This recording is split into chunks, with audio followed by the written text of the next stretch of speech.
GPSC દ્વારા drugs ઇન્સ્પેક્ટરના ઉમેદવારોના interview રદ થવાનો મામલો સામે આવ્યો છે। જીપીએસસીના ભરતીના ઇન્ટરવ્યૂની પારદર્શિતાને લઈને કોંગ્રેસે સવાલો ઉઠાવ્યા। ઇન્ટરવ્યૂમાં ગોઠવણ થતી હોવાનો કોંગ્રેસ પ્રવક્તા મનીષ દોશીનો દાવો છે। જીપીએસસી પારદર્શક પરીક્ષાના ખોટા દાવાઓ કરે છે તેવો પણ આક્ષેપ કર્યો છે। જે ઉમેદવારોને લેખિતમાં વધુ માર્ક્સ હોય તેમને ઇન્ટરવ્યૂમાં ઓછા માર્ક્સ મળે છે। જે ઉમેદવારોને લેખિતમાં ઓછા માર્ક્સ હોય તેઓને ઇન્ટરવ્યૂમાં સારા માર્ક્સ મળે છે।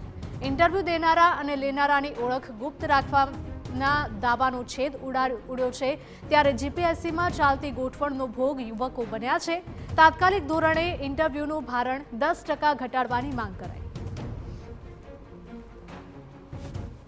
એ દેખાય છે કે મોટા પાયે ઇન્ટરવ્યુમાં ગોઠવણ થાય છે।